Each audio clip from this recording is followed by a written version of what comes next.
ਤਾਂ ਇਸ ਲੈਕਚਰ ਵਿੱਚ ਮੈਂ ਮੂਲ ਰੂਪ ਵਿੱਚ ਕੁਝ ਪ੍ਰੋਬਲਮਸ ਕਰਨ ਜਾ ਰਿਹਾ ਹਾਂ। ਪਰ ਜਿਵੇਂ ਹੀ ਮੈਂ ਇਹਨਾਂ ਵਿੱਚੋਂ ਕੁਝ ਪ੍ਰੋਬਲਮਸ ਨੂੰ ਕਰਦਾ ਹਾਂ, ਮੈਂ ਕੋਸ਼ਿਸ਼ ਕਰਾਂਗਾ ਅਤੇ ਤੁਹਾਨੂੰ ਨਤੀਜਿਆਂ ਦੇ ਕੁਝ ਦਿਲਚਸਪ ਪਹਿਲੂ ਦੱਸਾਂਗਾ। ਇਸ ਲਈ ਸ਼ੁਰੂ ਕਰਨ ਲਈ ਮੈਂ ਜਲਦੀ ਹੀ ਦੱਸਦਾ ਹਾਂ ਕਿ ਬੇਸਿਕ ਅਤੇ ਫੰਡਾਮੈਂਟਲ ਇਕੁਏਸ਼ਨ ਜੋ ਅਸੀਂ ਵਾਰ-ਵਾਰ ਵਰਤਣ ਜਾ ਰਹੇ ਹਾਂ, ਉਹ ਇਹ ਵੇਵ ਇਕੁਏਸ਼ਨ ਹੈ। ਇੱਥੇ ETA ਡਿਸਪਲੇਸਮੈਂਟ ਹੈ। ਅੱਜ ਦੇ ਲੈਕਚਰ ਵਿੱਚ ਅਸੀਂ ਆਪਣੇ ਆਪ ਨੂੰ ਲੌਂਗੀਟਿਊਡਿਨਲ ਵੇਵਸ ਤੱਕ ਸੀਮਿਤ ਕਰਨ ਜਾ ਰਹੇ ਹਾਂ ਅਤੇ ਇੱਥੇ ਫੇਜ਼ ਵੈਲੋਸਿਟੀ ਨੂੰ ਇਸ ਇਕੁਏਸ਼ਨ ਤੋਂ ਆਸਾਨੀ ਨਾਲ ਪਛਾਣਿਆ ਜਾ ਸਕਦਾ ਹੈ। ਸਕੁਏਅਰ ਰੂਟ b ਬਾਏ ਰੋ ਬਲਕ ਮੋਡੂਲਸ ਹੈ ਅਤੇ ਰੋ ਮੀਡੀਅਮ ਦੀ ਡੈਂਸਿਟੀ ਹੈ ਅਤੇ ਅਸੀਂ ਹਵਾ ਵਿੱਚ ਸਾਊਂਡ ਵੇਵਸ ਦੇ ਕੇਸ ਤੇ ਧਿਆਨ ਦਿੱਤਾ। ਅਸੀਂ ਇਸ ਫਾਰਮੂਲਾ ਨੂੰ ਪਹਿਲਾਂ ਵੀ ਵੇਖਿਆ ਸੀ। ਅੱਗੇ ਸਾਊਂਡ ਦੀ ਸਪੀਡ ਗਾਮਾ p ਬਾਏ ਰੋ ਬਣ ਜਾਂਦੀ ਹੈ, ਜਿੱਥੇ p ਪ੍ਰੈਸ਼ਰ ਹੈ, ਗਾਮਾ ਸਪੈਸੀਫਿਕ ਹੀਟ ਦਾ ਰੇਸ਼ੀਓ ਹੈ। ਇਹ ਵੇਵ ਇਕੁਏਸ਼ਨ ਜੋ ਅਸੀਂ ਪ੍ਰਾਪਤ ਕੀਤੀ ਹੈ, ਇੱਕ ਠੋਸ ਵਿੱਚ ਲੌਂਗੀਟਿਊਡਿਨਲ ਵੇਵਸ ਲਈ ਵੀ ਵੈਧ ਹੈ। ਠੋਸ ਵਿੱਚ ਖਾਸ ਤੌਰ ਤੇ ਇੱਕ ਹੋਰ ਕੰਪਲਿਕੇਸ਼ਨ ਇਹ ਹੈ ਕਿ ਜਦੋਂ ਚਲੋ ਅਸੀਂ ਕਹੀਏ ਕਿ ਤੁਸੀਂ ਠੋਸ ਵਿੱਚ ਇੱਕ ਵੇਵ ਨੂੰ ਐਕਸਾਈਟ ਕਰਦੇ ਹੋ ਅਤੇ ਤੁਸੀਂ ਅਸਲ ਵਿੱਚ ਠੋਸ ਤੇ ਇਸ ਅਰਥ ਵਿੱਚ ਸਟ੍ਰੈਸ ਦੇ ਰਹੇ ਹੋ ਕਿ ਤੁਸੀਂ ਕੁਝ ਪ੍ਰੈਸ਼ਰ ਲਗਾਇਆ ਹੈ। ਹੋ ਸਕਦਾ ਹੈ ਕਿ ਤੁਸੀਂ ਇਸ ਨੂੰ ਇੱਕ ਹਥੌੜੇ ਨਾਲ ਗਰਮ ਕਰਦੇ ਹੋ ਅਤੇ ਇਸ ਤਰ੍ਹਾਂ ਤੁਸੀਂ ਇੱਕ ਠੋਸ ਅੰਦਰ ਇੱਕ ਪ੍ਰੋਪੇਗੇਟਿੰਗ ਵੇਵ ਕ੍ਰੀਏਟ ਕੀਤੀ ਹੈ। ਇਸ ਲਈ ਸਥਿਤੀ ਆਮ ਤੌਰ ਤੇ ਬਹੁਤ ਜ਼ਿਆਦਾ ਗੁੰਝਲਦਾਰ ਹੈ। ਇਸ ਲਈ ਜੇਕਰ ਸਾਡੇ ਕੋਲ ਇੱਕ ਵਿਸ਼ਾਲ ਠੋਸ ਬੋਡੀ ਹੈ ਅਤੇ ਜੇਕਰ ਅਜਿਹੀਆਂ ਵੇਵਸ ਟਰੈਵਲ ਕਰ ਰਹੀਆਂ ਹਨ, ਤਾਂ ਇਹ ਠੋਸ ਦੇ ਅੰਦਰ ਪ੍ਰੈਸ਼ਰ ਦੇ ਵੇਰੀਏਸ਼ਨ ਪੈਦਾ ਕਰੇਗਾ। ਕੁਝ ਥਾਵਾਂ ਤੇ ਮਟੀਰੀਅਲ ਦਾ ਡਾਇਲੇਸ਼ਨ ਹੋਵੇਗਾ, ਕੁਝ ਹੋਰ ਥਾਵਾਂ ਤੇ ਮਟੀਰੀਅਲ ਦਾ ਕੰਪਰੈਸ਼ਨ ਹੋਵੇਗਾ। ਹੁੰਦਾ ਇਹ ਹੈ ਕਿ ਜੇਕਰ ਤੁਸੀਂ ਮੰਨ ਲਓ ਇੱਕ ਵਿਸ਼ੇਸ਼ ਦਿਸ਼ਾ ਵਿੱਚ ਸਟ੍ਰੈਸ ਦੇਣ ਦੀ ਕੋਸ਼ਿਸ਼ ਕਰਦੇ ਹੋ ਤਾਂ ਇਹ ਉਹਨਾਂ ਦਿਸ਼ਾਵਾਂ ਵਿੱਚ ਸਟ੍ਰੇਨ ਪਾਵੇਗਾ ਜੋ ਇਸ ਦੇ ਪਰਪੈਂਡੀਕਿਊਲਰ ਹਨ। ਇਸ ਲਈ ਜਿਸ ਦਾ ਮਤਲਬ ਹੈ ਕਿ ਤੁਹਾਨੂੰ ਵੱਖ-ਵੱਖ ਦਿਸ਼ਾਵਾਂ ਵਿੱਚ ਸਟ੍ਰੈਸ ਅਤੇ ਹੋਰ ਸਾਰੀਆਂ ਦਿਸ਼ਾਵਾਂ ਵਿੱਚ ਨਤੀਜੇ ਵਜੋਂ ਪੈਦਾ ਹੋਣ ਵਾਲੇ ਸਟ੍ਰੇਨ ਬਾਰੇ ਚਿੰਤਾ ਕਰਨੀ ਪਵੇਗੀ। ਜੇਕਰ ਮੈਂ ਆਪਣੇ ਆਪ ਨੂੰ ਇਸ ਤਰ੍ਹਾਂ ਦੀ ਇੱਕ ਪਤਲੀ ਵਸਤੂ ਤੱਕ ਸੀਮਤ ਰੱਖਦਾ ਹਾਂ, ਜਿਵੇਂ ਕਿ ਇੱਕ ਲੰਬੀ ਰੋਡ, ਜਿੱਥੇ ਇੱਕ ਡਾਇਮੈਂਸ਼ਨ ਦੂਜੀਆਂ ਨਾਲੋਂ ਬਹੁਤ ਛੋਟੀ ਹੈ, ਅਜਿਹੇ ਕੇਸ ਵਿੱਚ ਤੁਸੀਂ ਪਰਪੈਂਡੀਕਿਊਲਰ ਦਿਸ਼ਾਵਾਂ ਵਿੱਚ ਪੈਦਾ ਹੋਣ ਵਾਲੇ ਸਟ੍ਰੇਨ ਦੇ ਇਹਨਾਂ ਪ੍ਰਭਾਵਾਂ ਨੂੰ ਨਜ਼ਰਅੰਦਾਜ਼ ਕਰ ਸਕਦੇ ਹੋ। ਉਸ ਕੇਸ ਵਿੱਚ ਅਜਿਹਾ ਹੁੰਦਾ ਹੈ ਕਿ ਤੁਸੀਂ ਠੋਸ ਵਿੱਚ ਲੌਂਗੀਟਿਊਡਿਨਲ ਵੇਵਸ ਦੇ ਪ੍ਰੋਪੇਗੇਸ਼ਨ ਲਈ ਗਵਰਨਿੰਗ ਇਕੁਏਸ਼ਨ ਦੇ ਰੂਪ ਵਿੱਚ ਉਸੇ ਵੇਵ ਇਕੁਏਸ਼ਨ ਦੀ ਵਰਤੋਂ ਕਰ ਸਕਦੇ ਹੋ। ਇਸ ਲਈ ਅਸੀਂ ਅਜੇ ਵੀ ਇਸ ਨਾਲ ਸਹਿਮਤ ਹੋ ਸਕਦੇ ਹਾਂ ETA by t square proportional to square ETA by x square. ਇਸ ਲਈ ਇੱਥੇ ਪ੍ਰੋਪੋਰਸ਼ਨੈਲਿਟੀ ਕੌਨਸਟੈਂਟ ਹੋਵੇਗਾ ਬਲਕ ਮੋਡੂਲਸ ਬਾਏ ਰੋ, ਪਰ ਬਲਕ ਮੋਡੂਲਸ ਨੂੰ ਇੱਥੇ ਯੰਗਸ ਮੋਡੂਲਸ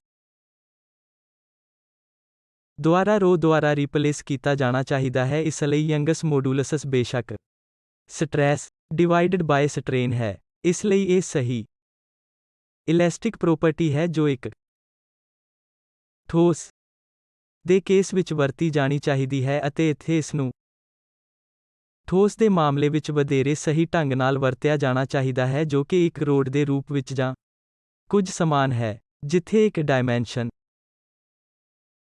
ਦੂਜਿਆਂ ਨਾਲੋਂ ਬਹੁਤ ਛੋਟਾ ਹੈ। ਇਸ ਲਈ ਕੋਰਸ ਦੇ ਇਸ ਕੇਸ ਵਿੱਚ ਬੇਸ਼ੱਕ ਇੱਕ ਵਾਰ ਜਦੋਂ ਅਸੀਂ ਇਹ ਸੰਸ਼ੋਧਨ ਕਰ ਲੈਂਦੇ ਹਾਂ ਤਾਂ ਤੁਰੰਤ ਅਸੀਂ ਇੱਕ ਠੋਸ ਵਿੱਚ ਸਾਊਂਡ ਦੀ ਵੈਲੋਸਿਟੀ ਨੂੰ ਲਿਖ ਸਕਦੇ ਹਾਂ, ਕਿਉਂਕਿ c ਸਕੁਏਅਰ y ਬਾਏ ਰੋ ਹੈ। ਇਸ ਲਈ ਅਸੀਂ ਇਹਨਾਂ ਵਿੱਚੋਂ ਕੁਝ ਪ੍ਰੋਬਲਮਸ ਨੂੰ ਕਰਨ ਸ਼ੁਰੂ ਕਰਨ ਤੋਂ ਪਹਿਲਾਂ ਇੱਕ ਵਾਰ ਜਦੋਂ ਇਸ ਜਨਰਲਾਈਜ਼ੇਸ਼ਨ ਨੂੰ ਸਮਝ ਲੈਂਦੇ ਹਾਂ ਤਾਂ ਆਓ ਸਟੈਂਡਰਡ ਨਤੀਜੇ ਨੂੰ ਵੇਖੀਏ। ਅਸੀਂ ਜਾਣਦੇ ਹਾਂ ਕਿ ਵੇਵ ਇਕੁਏਸ਼ਨ ਦਾ ਸੋਲਿਊਸ਼ਨ ETA ਹੈ, ਜੋ ਪੋਜੀਸ਼ਨ ਅਤੇ ਟਾਈਮ ਦੇ ਫੰਕਸ਼ਨ ਵਜੋਂ ਡਿਸਪਲੇਸਮੈਂਟ ਹੈ। ਤਾਂ ਤੁਸੀਂ ਇਹ ਸਾਈਨ ਜਾਂ ਕੋਸਾਈਨ ਫੰਕਸ਼ਨ ਨੂੰ ਚੁਣ ਸਕਦੇ ਹੋ ਜਦੋਂ ਤੱਕ ਕਿ ਇਹ ਅੰਤ ਵਿੱਚ function kx minus omega t ਹੈ। ਅਤੇ ਸੋਲਿਊਸ਼ਨ ਨੂੰ ਪ੍ਰੈਸ਼ਰ ਦੀਆਂ ਵੇਰੀਏਸ਼ਨਾਂ ਦੇ ਰੂਪ ਵਿੱਚ ਵੀ ਲਿਖਿਆ ਜਾ ਸਕਦਾ ਹੈ। ਇਸ ਲਈ ਇੱਥੇ ਸੋਲਿਊਸ਼ਨ ਨੂੰ P ਦੁਆਰਾ ਦਰਸਾਏ ਪ੍ਰੈਸ਼ਰ ਵੇਰੀਏਸ਼ਨ ਦੇ ਟਰਮਸ ਵਿੱਚ ਲਿਖਿਆ ਗਿਆ ਹੈ ਜੋ ਕਿ ਪੋਜੀਸ਼ਨ x ਅਤੇ ਟਾਈਮ t ਦੋਹਾਂ ਦਾ ਇੱਕ ਫੰਕਸ਼ਨ ਹੈ ਅਤੇ ਮਹੱਤਵਪੂਰਨ ਤੌਰ ਤੇ ਇਹ ਧਿਆਨ ਦਿਓ ਕਿ ਡਿਸਪਲੇਸਮੈਂਟ ਅਤੇ ਪ੍ਰੈਸ਼ਰ ਦੇ ਵਿਚਕਾਰ ਹਮੇਸ਼ਾ π/2 ਦਾ ਫੇਜ਼ ਲੈਗ ਹੁੰਦਾ ਹੈ। ਅਤੇ ਅਸੀਂ ਇਹ ਵੀ ਦੇਖਿਆ ਕਿ ਅਸੀਂ ਇਹਨਾਂ ਵੇਵਸ ਦੀ ਇੰਟੈਂਸਿਟੀ ਨੂੰ ਪਰਿਭਾਸ਼ਿਤ ਕਰ ਸਕਦੇ ਹਾਂ। ਇਸ ਲਈ ਅਸੀਂ ਇੰਟੈਂਸਿਟੀ ਨੂੰ ਡਰਾਈਵ ਕਰਨ ਲਈ ਇਸ ਪੂਰੇ ਲੈਕਚਰ ਨੂੰ ਦੇਖਿਆ, ਕਿਉਂਕਿ ਕੁੱਲ ਊਰਜਾ ਜੋ ਪ੍ਰਤੀ ਯੂਨਿਟ ਏਰੀਆ ਟ੍ਰਾਂਸਫਰ ਕੀਤੀ ਜਾਂਦੀ ਹੈ। ਇਸ ਲਈ ਜਦੋਂ ਤੁਸੀਂ ਸਾਰੀ ਡੈਰੀਵੇਸ਼ਨ ਦੇਖ ਲੈਂਦੇ ਹੋ, ਅੰਤ ਵਿੱਚ ਤੁਹਾਨੂੰ ਇਹ ਨਤੀਜਾ ਮਿਲਦਾ ਹੈ ਕਿ ਇੰਟੈਂਸਿਟੀ ਇੱਕ ਐਕਸਪ੍ਰੈਸ਼ਨ ਹੈ ਜੋ ਇੱਥੇ ਦਿੱਤੀ ਗਈ ਹੈ। ਮਹੱਤਵਪੂਰਨ ਤੌਰ ਤੇ ਤੁਸੀਂ ਧਿਆਨ ਦਿਓ ਕਿ ਇੰਟੈਂਸਿਟੀ ρ ਅਤੇ c ਤੇ ਲੀਨੀਅਰਲੀ ਨਿਰਭਰ ਕਰਦੀ ਹੈ। ਅਤੇ ਇਹਨਾਂ ਐਕਸਪ੍ਰੈਸ਼ਨਾਂ ਵਿੱਚੋਂ ਪਹਿਲਾ ਜੋ ਮੈਂ ਇੱਥੇ ਲਿਖਿਆ ਹੈ ਉਹ ਇੰਟੈਂਸਿਟੀ ਹੈ ਜੋ ਮੈਕਸਿਮਮ ਐਂਪਲੀਟਿਊਡ ਦੇ ਟਰਮਸ ਵਿੱਚ ਹੈ। ਇਸ ਲਈ ਇਹ ਮੈਕਸਿਮਮ ਐਂਪਲੀਟਿਊਡ ਦੇ ਸਕੁਏਅਰ ਦੇ ਪ੍ਰੋਪੋਰਸ਼ਨਲ ਹੈ। ਪਰ ਜਿਵੇਂ ਕਿ ਮੈਂ ਪਿਛਲੇ ਲੈਕਚਰ ਵਿੱਚ ਸਮਝਾਇਆ ਸੀ, ਇੰਟੈਂਸਿਟੀ ਨੂੰ ਪ੍ਰੈਸ਼ਰ ਵੇਰੀਏਸ਼ਨਾਂ ਦੇ ਟਰਮਸ ਵਿੱਚ ਵੀ ਲਿਖਿਆ ਜਾ ਸਕਦਾ ਹੈ ਜੋ ਵੈਲੋਸਿਟੀ ਵੇਰੀਏਸ਼ਨਸ ਹਨ ਜੋ ਐਕਸੇਲਰੇਸ਼ਨ ਵੇਰੀਏਸ਼ਨਾਂ ਹਨ। ਇਸ ਲਈ ਇੱਥੇ ਮੈਂ ਉਹਨਾਂ ਐਕਸਪ੍ਰੈਸ਼ਨਾਂ ਵਿੱਚੋਂ ਇੱਕ ਹੋਰ ਐਕਸਪ੍ਰੈਸ਼ਨ ਲਿਖੀ ਹੈ ਜੋ ਪ੍ਰੈਸ਼ਰ ਵੇਰੀਏਸ਼ਨ ਦੇ ਟਰਮਸ ਵਿੱਚ ਹੈ। ਇਸ ਲਈ ਪ੍ਰੈਸ਼ਰ ਦਾ ਮੈਕਸਿਮਮ ਐਂਪਲੀਟਿਊਡ ਜੋ Pmax ਹੈ। ਅਤੇ ਫਿਰ ਅਸੀਂ ਸਟੈਂਡਰਡਾਈਜ਼ ਕਰਨ ਲਈ ਅੱਗੇ ਵਧੇ। ਇੰਟੈਂਸਿਟੀ ਅਸੀਂ ਮੰਨਦੇ ਹਾਂ ਕਿ ਇੱਥੇ ਇੱਕ ਰੈਫਰੈਂਸ ਇੰਟੈਂਸਿਟੀ ਲੈਵਲ I0 ਹੈ ਜਿਸ ਦੀ ਪਛਾਣ ਮਨੁੱਖ ਲਈ ਸੁਣਨਯੋਗ ਸਾਊਂਡ ਨਾਲ ਕੀਤੀ ਜਾਂਦੀ ਹੈ ਅਤੇ ਇਹ I0 ਹੈ ਅਤੇ ਕਿਸੇ ਹੋਰ ਇੰਟੈਂਸਿਟੀ ਨੂੰ I0 ਦੇ ਸੰਬੰਧ ਵਿੱਚ ਇੱਕ ਅਨੁਪਾਤ ਵਜੋਂ ਮਾਪਿਆ ਜਾਂਦਾ ਹੈ। ਇਸ ਲਈ ਇੰਟੈਂਸਿਟੀ ਦਾ ਲੈਵਲ ਬੈਲ ਦੇ ਯੂਨਿਟ ਵਿੱਚ ਮਾਪਿਆ ਜਾਂਦਾ ਹੈ, ਜਾਂ ਬੈਲ ਇੱਕ ਬਹੁਤ ਵੱਡੀ ਯੂਨਿਟ ਹੈ।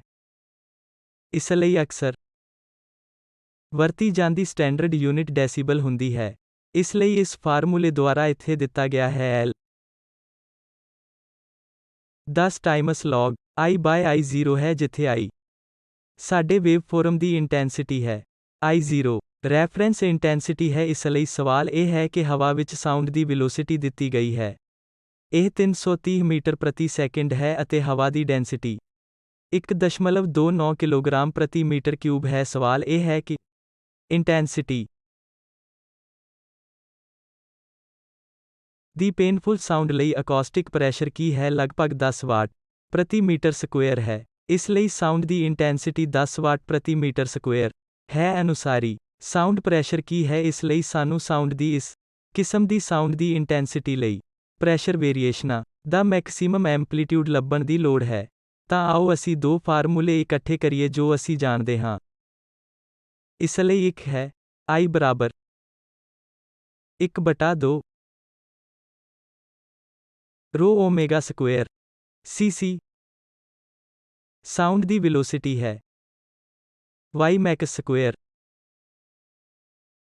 ਇਸ ਲਈ ਇਹ ਫੋਰਮ ਮੈਕਸਿਮਮ ਡਿਸਪਲੇਸਮੈਂਟ ਨੂੰ ਇੰਟੈਂਸਿਟੀ ਦੇ ਨਾਲ ਰਿਲੇਟ ਕਰਦੀ ਹੈ ਜੋ Ymax ਹੈ ਅਤੇ ਅਸੀਂ ਇਹ ਵੀ ਜਾਣਦੇ ਹਾਂ ਕਿ Pmax Y max BK into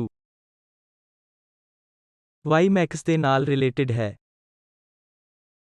ਇਸ ਲਈ ਤੁਸੀਂ ਇੱਕ ਗੱਲ ਵੇਖੋਗੇ ਕਿ ਮੈਂ ਇਸ ETA ਅਤੇ V ਦੀ ਵਰਤੋਂ ਪਰਿਵਰਤਨਯੋਗ ਤੌਰ ਤੇ ਕਰ ਰਿਹਾ ਹਾਂ ਅਤੇ ਮੇਰੇ ਲਈ ਦੋਵੇਂ ਹੀ ਡਿਸਪਲੇਸਮੈਂਟ ਹਨ, ਦੋਵੇਂ ਲੌਂਗੀਟਿਊਡਨਲ ਡਿਸਪਲੇਸਮੈਂਟ ਹਨ। ਜੇਕਰ ਤੁਸੀਂ ਆਪਣੇ ਆਈਡੀਆ ਨੂੰ ਫਿਕਸ ਕਰਨਾ ਚਾਹੁੰਦੇ ਹੋ ਤਾਂ ਤੁਸੀਂ ਉਹਨਾਂ ਨੂੰ ਗੈਸ ਦੇ ਪਾਰਸਲ ਦੇ ਲੌਂਗੀਟਿਊਡਨਲ ਡਿਸਪਲੇਸਮੈਂਟ ਦੇ ਰੂਪ ਵਿੱਚ ਸੋਚ ਸਕਦੇ ਹੋ। ਉਦਾਹਰਨ ਲਈ, ਇਸ ਲਈ ਜ਼ਿਆਦਾਤਰ ਸਮਾਂ ਅਜਿਹਾ ਲੱਗਦਾ ਹੈ ਕਿ ਮੈਂ ਵੇਵ ਇਕੁਏਸ਼ਨ ਵਿੱਚ ਮੋਸ਼ਨ ਦੇ ਇਕੁਏਸ਼ਨ ਵਿੱਚ ETA ਦੀ ਵਰਤੋਂ ਕੀਤੀ ਹੈ ਅਤੇ ਮੈਂ ਇੱਥੇ ETA ਦੇ ਟਰਮਸ ਵਿੱਚ ਸੋਲਿਊਸ਼ਨ ਦਾ ਹਵਾਲਾ ਦਿੱਤਾ ਹੈ। ਪਰ ਕਈ ਵਾਰ ਜਦੋਂ ਮੈਂ ਪ੍ਰੋਬਲਮਸ ਕਰ ਰਿਹਾ ਸੀ ਤਾਂ ਮੈਂ Y ਦੀ ਵਰਤੋਂ ਕੀਤੀ ਹੈ। ਇਸ ਲਈ ਤੁਹਾਨੂੰ ਇਹ ਧਿਆਨ ਵਿੱਚ ਰੱਖਣਾ ਚਾਹੀਦਾ ਹੈ ਕਿ ਦੋਵੇਂ ETA ਅਤੇ Y ਸਾਡੇ ਲਈ ਡਿਸਪਲੇਸਮੈਂਟ ਨੂੰ ਦਰਸਾਉਂਦੇ ਹਨ। ਅਤੇ y max ਜਾਂ ETA max ਐਂਪਲੀਟਿਊਡ ਹੈ। ਪ੍ਰੋਬਲਮ ਸਿੰਪਲ ਹੈ। ਮੈਨੂੰ ਸਿਰਫ ਸਬਸਟੀਟਿਊਟ ਕਰਨ ਦੀ ਲੋੜ ਹੈ। y max ਨੂੰ ਐਲੀਮੀਨੇਟ ਕਰੋ ਕਿਉਂਕਿ ਮੈਨੂੰ y max ਨਹੀਂ ਪਤਾ ਕਿ ਮੈਨੂੰ ਸਾਊਂਡ ਦੀ ਇੰਟੈਂਸਿਟੀ ਪਤਾ ਹੈ ਅਤੇ ਜੋ ਮੈਂ ਜਾਣਨਾ ਚਾਹੁੰਦਾ ਹਾਂ ਉਹ ਹੈ p max।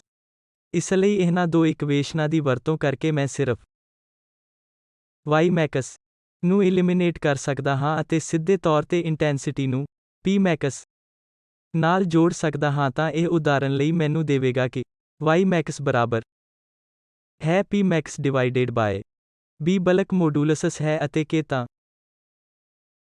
ਜੇਕਰ ਮੈਂ ਇਸ ਨੂੰ ਸਬਸਟੀਟਿਊਟ ਕਰਦਾ ਹਾਂ ਇਸ ਇਕੁਏਸ਼ਨ ਵਿੱਚ ਮੈਂ ਹੇਠਾਂ ਲਿਖੇ ਪ੍ਰਾਪਤ ਕਰਾਂਗਾ ਅਤੇ ਇਸ ਰਿਲੇਸ਼ਨ ਤੋਂ ਮੈਂ p max ਐਕਸਟ੍ਰੈਕਟ ਕਰ ਸਕਦਾ ਹਾਂ। ਤਾਂ ਇਹ 2i into b square k square divided by rho omega square c ਹੋਵੇਗਾ ਅਤੇ ਬੇਸ਼ੱਕ ਮੈਨੂੰ ਇੱਥੇ ਹੋਲ ਸਕੁਏਅਰ ਰੂਟ ਲੈਣ ਦੀ ਲੋੜ ਹੈ ਪਰ ਤੁਸੀਂ ਵੇਖੋਗੇ ਕਿ ਸਾਡੇ ਕੋਲ ਉਹ ਸਾਰੀ ਜਾਣਕਾਰੀ ਨਹੀਂ ਹੈ ਜੋ ਉਦਾਹਰਨ ਲਈ ਇਸ ਫਾਰਮੂਲੇ ਲਈ ਲੋੜੀਂਦੀ ਹੈ। ਸਾਨੂੰ ਇਹ ਨਹੀਂ ਦੱਸਿਆ ਗਿਆ ਹੈ ਕਿ ਬਲਕ ਮੋਡੂਲਸ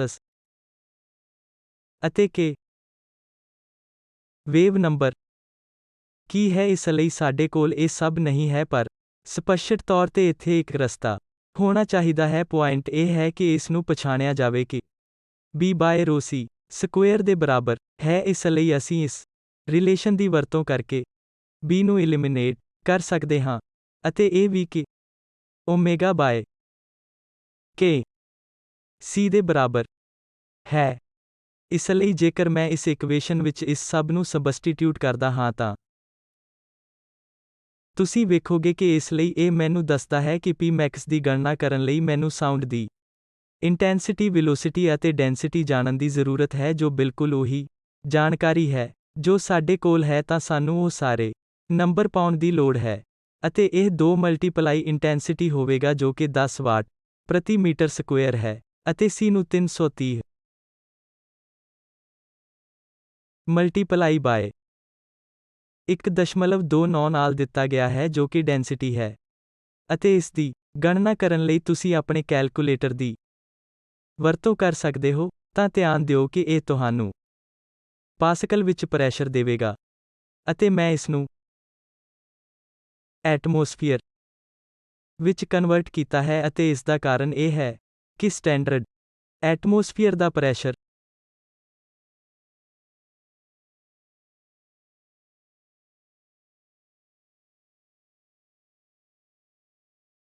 10 ਦੀ ਪਾਵਰ ਮਾਈਨਸ ਐਟਮੋਸਫੀਅਰ ਦੇ ਆਰਡਰ ਦਾ ਹੈ। 10 ਵਾਟ ਪ੍ਰਤੀ ਮੀਟਰ ਸਕੁਏਅਰ ਦੀ ਇੰਟੈਂਸਿਟੀ ਦੀ ਪੇਨਫੁਲ ਸਾਊਂਡ ਲਈ ਜੋ ਵੈਲਿਊ ਅਸੀਂ ਪ੍ਰਾਪਤ ਕੀਤੀ ਹੈ ਉਹ ਸਟੈਂਡਰਡ ਐਟਮੋਸਫੀਅਰ ਦੇ ਪ੍ਰੈਸ਼ਰ ਤੋਂ 100 ਗੁਣਾ ਵੱਡਾ ਹੈ। ਇਸ ਲਈ ਜਿਸ ਦਾ ਮਤਲਬ ਹੈ ਕਿ ਜੇਕਰ ਤੁਸੀਂ ਅਜਿਹੀ ਸਾਊਂਡ ਦੇ ਸੰਪਰਕ ਵਿੱਚ ਆਉਂਦੇ ਹੋ ਜਿਸ ਦੀ ਇੰਟੈਂਸਿਟੀ 10 ਵਾਟ ਪ੍ਰਤੀ ਮੀਟਰ ਸਕੁਏਅਰ ਵਰਗੀ ਹੈ ਤਾਂ ਅਸੀਂ 100 ਗੁਣਾ ਜ਼ਿਆਦਾ ਪ੍ਰੈਸ਼ਰ ਦੀ ਗੱਲ ਕਰ ਰਹੇ ਹਾਂ। ਮੰਨ ਲਓ ਕਿ ਕੰਨ ਦਾ ਪਰਦਾ ਫਿਰ ਸਟੈਂਡਰਡ ਐਟਮੋਸਫੇਰਿਕ ਪ੍ਰੈਸ਼ਰ ਦੁਆਰਾ ਮਹੱਤਵਪੂਰਨ ਕੀ ਹੈ। ਅਗਲੀ ਪ੍ਰੋਬਲਮ ਹੇਠਾਂ ਦਿੱਤੀ ਗਈ ਹੈ। ਇਸ ਲਈ ਇੱਥੇ ਲਗਭਗ 10 ਵਾਟ ਪ੍ਰਤੀ ਮੀਟਰ ਸਕੁਏਅਰ ਦੇ ਇੰਟੈਂਸਿਟੀ ਲੈਵਲ ਦਾ ਟਰਨ ਹੁੰਦਾ ਹੈ। ਫਿਰ ਦਾ ਡਿਸਪਲੇਸਮੈਂਟ ਐਂਪਲੀਟਿਊਡ ਕੀ ਹੈ ਜਿਸ ਦਾ ਮਤਲਬ ਹੈ ਕਿ ਜਦੋਂ ਸਾਊਂਡ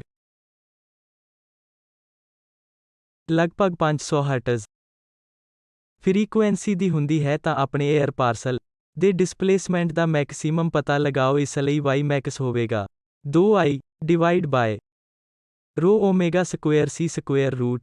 ਹੁਣ ਸਾਨੂੰ ਸਿਰਫ ਇਹ ਧਿਆਨ ਵਿੱਚ ਰੱਖਦੇ ਹੋਏ ਸੰਖਿਆਵਾਂ ਨੂੰ ਪੁੱਟ ਕਰਨ ਦੀ ਲੋੜ ਹੈ ਕਿ term omega 2 pi times frequency ਹੈ ਜਿੱਥੇ ਫ੍ਰੀਕੁਐਂਸੀ 500 ਹਰਟਜ਼ ਦਿੱਤੀ ਜਾਂਦੀ ਹੈ। ਇਸ ਲਈ ਇਹ 2 ਗੁਣਾ ਇੰਟੈਂਸਿਟੀ ਹੋਵੇਗਾ ਜੋ ਕਿ 10 ਡਿਵਾਈਡ ਰੋ ਹੈ। ਬੇਸ਼ੱਕ ਅਸੀਂ ਰੋ ਦੀ ਵੈਲਿਊ ਜਾਣਦੇ ਹਾਂ ਜੋ ਹੈ ਲਗਭਗ 1.22 ਮਲਟੀਪਲਾਈ। ਇਸ ਲਈ ਇਹ ਹੈ 2 pi times frequency whole square 2 pi times frequency है 500 होल स्क्वायर मल्टीप्लाई सी बेशक ਸਾਊਂਡ ਦੀ ਵੈਲੋਸਿਟੀ ਹੈ ਜੋ ਸਾਨੂੰ 330 ਲਵੇਗਾ, ਇਸ ਲਈ ਇਹ ਡਿਸਪਲੇਸਮੈਂਟ ਐਂਪਲੀਟਿਊਡ ਹੈ ਅਤੇ 10 ਵਾਟ ਪ੍ਰਤੀ ਮੀਟਰ ਸਕੁਏਅਰ ਦਾ ਇੰਟੈਂਸਿਟੀ ਲੈਵਲ ਹੈ। ਹੁਣ ਤੁਹਾਨੂੰ ਉਸ ਨਾਲ ਤੁਲਨਾ ਕਰਨੀ ਚਾਹੀਦੀ ਹੈ ਜੋ ਅਸੀਂ ਪਹਿਲਾਂ ਪਿਛਲੇ ਮੋਡਿਊਲ ਦੇ ਅੰਤ ਵਿੱਚ ਪਹਿਲਾਂ ਕੀਤਾ ਸੀ। ਅਸੀਂ ਕਿਹਾ ਕਿ ਇੱਕ ਸ਼ਾਂਤ ਕਮਰੇ ਵਿੱਚ ਜਾਂ ਉਸ ਕਮਰੇ ਵਿੱਚ ਜਿੱਥੇ ਸਿਰਫ ਇੱਕ ਜਾਂ ਦੋ ਲੋਕਾਂ ਵਿਚਕਾਰ ਗੱਲਬਾਤ ਹੋ ਰਹੀ ਹੋਵੇ, ਅਸੀਂ ਦੇਖਿਆ ਕਿ displacement amplitude Ymax 10 power -9 metre ਦੇ ਆਰਡਰ ਦਾ ਸੀ। ਇਸ ਲਈ ਸਪਸ਼ਟ ਤੌਰ ਤੇ ਇਸ ਕੇਸ ਵਿੱਚ ਐਂਪਲੀਟਿਊਡ ਇੱਕ ਸ਼ਾਂਤ ਕਮਰੇ ਵਿੱਚ ਸਾਊਂਡ ਦੇ ਐਂਪਲੀਟਿਊਡ ਦੇ ਮੁਕਾਬਲੇ 10 ਪਾਵਰ 4 ਗੁਣਾ ਵੱਡਾ ਹੁੰਦਾ ਹੈ। ਅਸੀਂ ਇਹ ਵੀ ਗਣਨਾ ਕਰ ਸਕਦੇ ਹਾਂ ਕਿ ਡੈਸੀਬਲ ਵਿੱਚ ਸਾਊਂਡ ਲੈਵਲ ਕੀ ਹੋਵੇਗਾ, ਅਤੇ ਇਹ 10 times log I by 0 log ਹੋਵੇਗਾ, ਜਿਸ ਨੂੰ 10 ਬੇਸ ਨਾਲ ਲਿਆ ਗਿਆ ਹੈ। ਇਸ ਲਈ ਇਹ ਹੋਵੇਗਾ 10 times log 10 divide by 10 power -12। ਇਸ ਲਈ ਇਸ ਸਾਨੂੰ ਦਿੰਦਾ ਹੈ 10 log 10 ਪਾਵਰ 13। ਇਸ ਲਈ ਇਹ 130 ਡੈਸੀਬਲ ਹੈ, ਜੋ ਕਿ ਬਹੁਤ ਜ਼ਿਆਦਾ ਹੈ। ਇਸ ਤਰ੍ਹਾਂ ਦੇ ਸਾਊਂਡ ਲੈਵਲ ਦਾ ਕੰਟੀਨਿਊਅਸ ਐਕਸਪੋਜ਼ਰ ਕਰਨਾ ਲਈ ਕਾਫੀ ਨੁਕਸਾਨਦੇਹ ਹੋ ਸਕਦਾ ਹੈ। ਤੀਜੀ ਪ੍ਰੋਬਲਮ, ਸਾਡੇ ਕੋਲ ਦੋ ਸਾਊਂਡ ਵੇਵਸ ਹਨ, ਜਿਨ੍ਹਾਂ ਵਿੱਚੋਂ ਇੱਕ ਪਾਣੀ ਵਿੱਚ ਅਤੇ ਦੂਜੀ ਹਵਾ ਵਿੱਚ ਪ੍ਰੋਗਰੈਸਿਵ ਵੇਵ ਹੈ, ਤੇ ਸਾਨੂੰ ਦੱਸਿਆ ਜਾਂਦਾ ਹੈ ਕਿ ਦੋਹਾਂ ਦੀ ਸਮਾਨ ਇੰਟੈਂਸਿਟੀ ਹੈ। ਇਸ ਲਈ ਆਦਰਸ਼ਕ ਤੌਰ ਤੇ AIW ਅਤੇ IA ਜੋ ਮੈਂ ਹੇਠਾਂ ਲਿਖਿਆ ਹੈ ਅਸਲ ਵਿੱਚ ਇੱਕ ਦੂਜੇ ਦੇ ਬਰਾਬਰ ਹਨ। ਇਸ ਲਈ ਸਵਾਲ ਇਹ ਹੈ ਕਿ ਉਹਨਾਂ ਦੇ ਪ੍ਰੈਸ਼ਰ ਐਂਪਲੀਟਿਊਡ ਜਾਂ ਮੈਕਸਿਮਮ ਪ੍ਰੈਸ਼ਰ ਡਿਸਪਲੇਸਮੈਂਟ ਦੇ ਅਨੁਪਾਤ ਦਾ ਪਤਾ ਲਗਾਉਣਾ ਹੈ। ਇਸ ਲਈ ਮੈਂ ਤੁਹਾਨੂੰ ਇਹ ਫਾਰਮੂਲਾ ਪਹਿਲਾਂ ਹੀ ਦੱਸ ਦਿੱਤਾ ਸੀ, ਜੋ pressure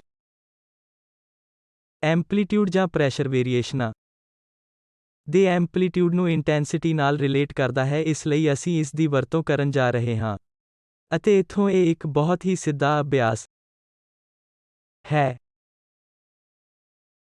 P x square root 2I C into rho C ਬੇਸ਼ੱਕ ਸਾਊਂਡ ਦੀ ਸਪੀਡ ਹੈ। ਇਸ ਲਈ ਹੁਣ ਸਾਡੇ ਕੋਲ ਕੇਵਲ ਦੋ ਮੀਡੀਅਮ ਪਾਣੀ ਅਤੇ ਹਵਾ ਹਨ। ਇਸ ਲਈ ਸਾਨੂੰ ਉਹਨਾਂ ਦੋਵਾਂ ਤੇ ਵਿਚਾਰ ਕਰਨ ਦੀ ਲੋੜ ਹੈ। ਇਸ ਲਈ ਮੈਂ ਕਹਿੰਦਾ ਹਾਂ ਕਿ P W। ਇਸ ਲਈ W ਤੁਹਾਨੂੰ ਦੱਸਦਾ ਹੈ ਕਿ ਇਸ ਦਾ ਪਾਣੀ ਹੋ ਸਕਦਾ ਹੈ ਕਿ ਮੈਂ ਇਸ ਨੂੰ ਬਰੈਕਟ ਵਿੱਚ ਪਾਵਾਂ। ਇਸ ਲਈ ਇਹ 2 IW ਹੈ, ਇਹ ਦਰਸਾਉਣ ਲਈ ਕਿ ਪਾਣੀ ਵਿੱਚ ਸਾਊਂਡ ਦੀ ਇੰਟੈਂਸਿਟੀ C ਪਾਣੀ ਵਿੱਚ ਸਾਊਂਡ ਦੀ ਵੈਲੋਸਿਟੀ ਅਤੇ ਪਾਣੀ ਦੀ ਡੈਂਸਿਟੀ rho। ਇਸ ਲਈ ਸਾਨੂੰ ਅਨੁਪਾਤ ਪ੍ਰਾਪਤ ਕਰਨ ਲਈ ਇੱਕ ਨੂੰ ਦੂਜੇ ਨਾਲ ਡਿਵਾਈਡ ਕਰਨ ਦੀ ਲੋੜ ਹੈ। ਅਨੁਪਾਤ CW rho W divide CA rho A ਹੈ। ਇਸ ਲਈ ਮੈਨੂੰ ਜੋ ਜਾਣਕਾਰੀ ਚਾਹੀਦੀ ਹੈ ਉਹ ਹੈ ਪਾਣੀ ਦੀ ਘਣਤਾ, ਪਾਣੀ ਵਿੱਚ ਸਾਊਂਡ ਦੀ ਸਪੀਡ, ਹਵਾ ਵਿੱਚ ਸਾਊਂਡ ਦੀ ਸਪੀਡ ਅਤੇ ਹਵਾ ਦੀ ਡੈਂਸਿਟੀ। ਇਸ ਲਈ ਪਾਣੀ ਵਿੱਚ ਸਾਊਂਡ ਦੀ ਸਪੀਡ ਲਗਭਗ 1481 ਮੀਟਰ ਪ੍ਰਤੀ ਸੈਕਿੰਡ ਮਲਟੀਪਲਾਈ ਪਾਣੀ ਦੀ ਡੈਂਸਿਟੀ ਹੈ, ਜੋ ਲਗਭਗ 1000 ਕਿਲੋਗ੍ਰਾਮ ਪ੍ਰਤੀ ਮੀਟਰ ਕਿਊਬ ਡਿਵਾਈਡ ਬਾਏ ਹਵਾ ਵਿੱਚ ਸਾਊਂਡ ਦੀ ਸਪੀਡ ਹੈ, ਜੋ ਹੈ 330 ਜਾਂ ਲਗਭਗ ਜਾਂ 332 ਮਲਟੀਪਲਾਈ ਹਵਾ ਦੀ ਡੈਂਸਿਟੀ, ਜੋ 1.22 ਹੈ, ਅਤੇ ਸਾਨੂੰ ਸਕੁਏਅਰ ਰੂਟ ਲੈਣ ਦੀ ਲੋੜ ਹੈ। ਇਸ ਲਈ ਜੇਕਰ ਤੁਸੀਂ ਅਜਿਹਾ ਕਰਦੇ ਹੋ ਤਾਂ ਪਾਣੀ ਵਿੱਚ ਪ੍ਰੈਸ਼ਰ ਦੇ ਵੇਰੀਏਸ਼ਨਾਂ ਦਾ ਐਂਪਲੀਟਿਊਡ ਲਗਭਗ 60.34 ਪ੍ਰਾਪਤ ਹੋਵੇਗਾ ਜਦੋਂ ਇੱਕ ਸਾਊਂਡ ਵੇਵ ਇਸ ਵਿੱਚੋਂ ਲੰਘਦੀ ਹੈ। ਸਾਊਂਡ ਵੇਵਸ ਦੀ ਇੱਕ ਫਿਕਸ ਇੰਟੈਂਸਿਟੀ ਲਈ ਹਵਾ ਵਿੱਚ ਸੰਬੰਧਿਤ ਪ੍ਰੈਸ਼ਰ ਵੇਰੀਏਸ਼ਨਾਂ ਨਾਲੋਂ 60 ਗੁਣਾ ਵੱਡੀ ਹੁੰਦੀ ਹੈ। ਇਸ ਲਈ ਆਖਰੀ ਪ੍ਰੋਬਲਮ ਜੋ ਮੈਂ ਪੂਰੀ ਕਰਨ ਜਾ ਰਿਹਾ ਹਾਂ, ਇਹ ਉਸ ਪ੍ਰੋਬਲਮ ਦਾ ਇੱਕ ਵਰਜ਼ਨ ਹੈ ਜੋ ਅਸੀਂ ਪਹਿਲਾਂ ਕੀਤਾ ਸੀ। ਇਸ ਲਈ ਇਹ ਉਹੀ ਸਵਾਲ ਹੈ ਜੋ ਵਾਰ-ਵਾਰ ਵਾਪਰਦਾ ਰਹਿੰਦਾ ਹੈ। ਮੰਨ ਲਓ ਕਿ ਸਾਊਂਡ ਵੇਵਸ ਇੱਕ ਮੀਡੀਅਮ ਤੋਂ ਦੂਜੇ ਮੀਡੀਅਮ ਵਿੱਚ ਟਰੈਵਲ ਕਰਦੀਆਂ ਹਨ ਤਾਂ ਕੀ ਹੁੰਦਾ ਹੈ? ਤਾਂ ਤੁਹਾਡੇ ਕੋਲ ਇੱਕ ਇਨਕਮਿੰਗ ਵੇਵ ਫਾਰਮ ਹੈ ਅਤੇ ਫਿਰ ਰਿਫਲੈਕਟਿਡ ਵੇਵ ਫਾਰਮ ਹੋਵੇ ਤਾਂ ਇਹ ਰਿਫਲੈਕਟਿਡ ਹੈ। ਇਹ ਬੇਸ਼ੱਕ ਇਨਸੀਡੈਂਟ ਵੇਵ ਹੈ ਅਤੇ ਫਿਰ ਦੂਜੇ ਮੀਡੀਅਮ ਵਿੱਚ ਇੱਕ ਟਰਾਂਸਮਿਟਿਡ ਵੇਵ ਹੈ। ਇਸ ਲਈ ਇੱਥੇ ਤੁਸੀਂ ਇਹ ਮੰਨ ਸਕਦੇ ਹੋ ਕਿ x 0 ਦੇ ਬਰਾਬਰ ਹੈ ਉਹ ਪੁਆਇੰਟ ਹੈ ਜਿੱਥੇ ਦੋ ਮੀਡੀਅਮ ਵਿਚਕਾਰ ਇੰਟਰਫੇਸ ਹੈ ਅਤੇ ਪਹਿਲਾ ਮੀਡੀਅਮ ਅਕੌਸਟਿਕ ਇੰਪੀਡੈਂਸ Z1 ਨਾਲ ਸੰਬੰਧਿਤ ਹੈ ਜੋ ਕਿ ρ 1C1 ਹੋਵੇਗਾ ਅਤੇ ਰਾਈਟ ਹੈਂਡ ਸਾਈਡ ਦਾ ਮੀਡੀਅਮ Z2 ਦੇ ਅਕੌਸਟਿਕ ਇੰਪੀਡੈਂਸ ਨਾਲ ਸੰਬੰਧਿਤ ਹੈ ਜੋ ਕਿ ρ2 ਟਾਈਮਸ C2 ਹੈ ਤਾਂ ρ2 ਡੈਂਸਿਟੀ ਹੈ ਅਤੇ C2 ਉਸ ਮੀਡੀਅਮ ਵਿੱਚ ਸਾਊਂਡ ਦੀ ਵੈਲੋਸਿਟੀ ਹੈ। ਇਸ ਲਈ ਸਵਾਲ ਸਟੈਂਡਰਡ ਹੈ ਜਿਵੇਂ ਕਿ ਜੇਕਰ ਮੇਰੇ ਕੋਲ ਇੱਕ ਇਨਕਮਿੰਗ ਵੇਵ ਸੀ, ਇਸ ਦਾ ਕਿਹੜਾ ਫ੍ਰੈਕਸ਼ਨ ਵਾਪਸ ਉਸੇ ਮੀਡੀਅਮ ਵਿੱਚ ਰਿਫਲੈਕਟ ਹੁੰਦਾ ਹੈ, ਇਸ ਦਾ ਕਿਹੜਾ ਫ੍ਰੈਕਸ਼ਨ ਦੂਜੇ ਮੀਡੀਅਮ ਵਿੱਚ ਟ੍ਰਾਂਸਮਿਟ ਕੀਤਾ ਜਾਂਦਾ ਹੈ। ਇਸ ਨੂੰ ਕਰਨ ਦਾ ਤਰੀਕਾ ਸਟੀਕ ਤੌਰ ਤੇ ਉਹੀ ਹੈ ਜੋ ਅਸੀਂ ਟ੍ਰਾਂਸਵਰਸ ਵੇਵ ਲਈ ਕੀਤਾ ਸੀ। ਕੇਵਲ ਅੰਤਰ ਅਤੇ ਮਹੱਤਵਪੂਰਨ ਅੰਤਰ ਬਾਉਂਡਰੀ ਕੰਡੀਸ਼ਨਾਂ ਦੇ ਟ੍ਰੀਟਮੈਂਟ ਵਿੱਚ ਆਉਂਦਾ ਹੈ। ਇਸ ਲਈ ਇੱਥੇ ਦੋ ਬਾਉਂਡਰੀ ਕੰਡੀਸ਼ਨਾਂ ਹੋਣਗੀਆਂ ਜਿਵੇਂ ਕਿ ਸਾਡੇ ਕੋਲ ਉਸ ਕੇਸ ਵਿੱਚ ਸੀ। ਤਾਂ ਇੱਕ ਇਹ ਹੈ ਕਿ ਪਾਰਟੀਕਲ ਵੈਲੋਸਿਟੀ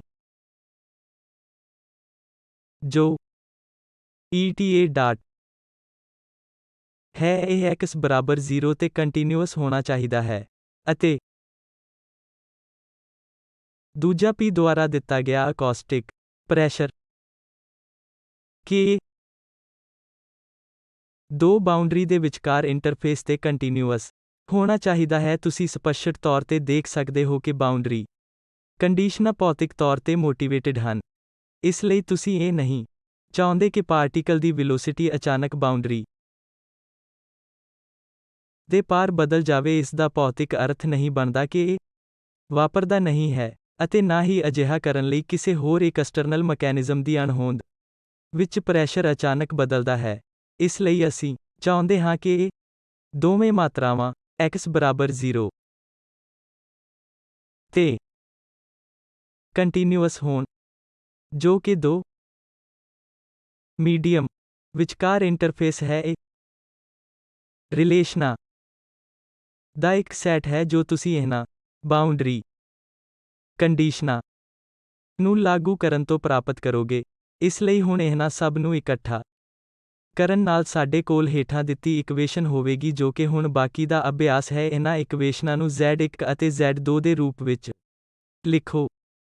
ਇਸ ਲਈ ਇਲਿਮੀਨੇਟ ਕਰੋ ਬਾਕੀ ਸਭ ਕੁਝ ਤਾਂ ਕਿ ETA T ਬਾਏ